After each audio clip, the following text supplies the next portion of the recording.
Nakikita ng Pangulong Ferdinand R. Marcos Jr. ang magandang takbo ng ekonomiya ng bansa matapos na maitala na bumaba ang unemployment rate nitong buwan ng Oktubre. Nauna nang nagbigay ng komento ang Pangulo sa isang video message kung saan siya mismo ang nagpasiguro sa mga Pilipino na mababawasan ang mga pasanin sa gitna ng lahat ng hamon, partikular na ang pagtaas ng mga pangunahing bilihin sa buong mundo.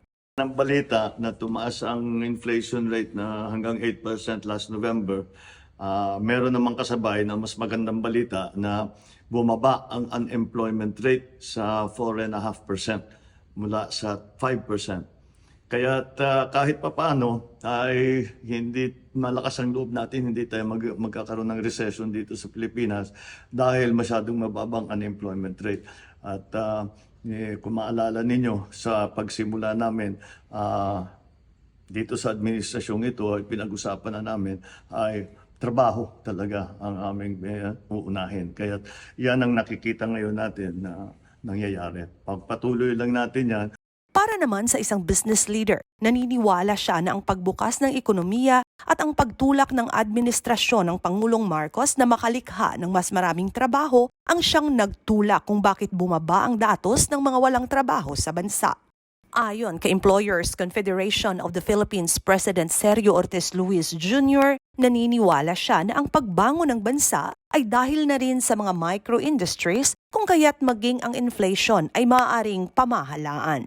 Kung hindi doon sa pagbubukas sa ekonomiya, maraming, alam mo naman, lalo na yung mga micro-industries natin, kalahati niya nagsara during the pandemic.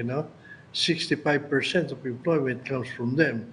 Ngayon nakikita natin, unti-unti na sila nagbubukas at marami ng tao na mga naka-standby ang tinatawag nila. Dagdag pa ng ERCO President, kinakailangan umanong paigtingin ang mga hakbangin upang marisolba ang skills mismatch at makaakit pa ng mga mamumuhunan sa bansa nang sa gayon ay makabuo ng mas maraming job opportunities. Ang name of the game there is addressing the mismatch.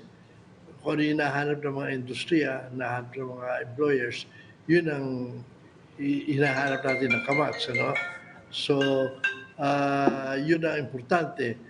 Ayon pa sa pananaw ng negosyante, ang pagbabiyahe-biyahe ng Pangulo sa iba't ibang bansa ay talagang nakaka-attract ng investment sa mas malawak na saklaw ng iba't ibang sektor ng pamumuhunan. Nangangahulugan umano kasing tumataas ang tiwala ng mga international investments sa Pilipinas. Kasabay nito, sinabi ng Pangulong Marcos na patuloy na ginagawa ng kanyang administrasyon ang lahat ng paraan na maaaring gawin upang mapababa ang inflation rate at mapabagal man lang ang pagtaas ng presyo ng mga basic goods.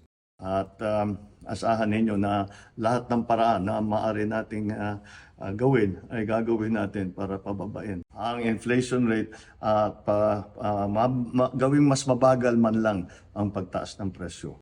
Matatanda ang base sa datos ng Philippine Statistics Authority. Bumaba ang unemployment rate ng Pilipinas sa 4.5% nitong Oktubre, mas mababa sa 7.4% noong nakaraang taon at nasa 5% sa buwan naman ng Setyembre. Nagpapakita ang resulta ng PSA survey na bumaba ang numero ng mga walang trabaho sa 2.24 million nitong buwan ng Oktubre mula sa 3.5 million noong nakaraang taon.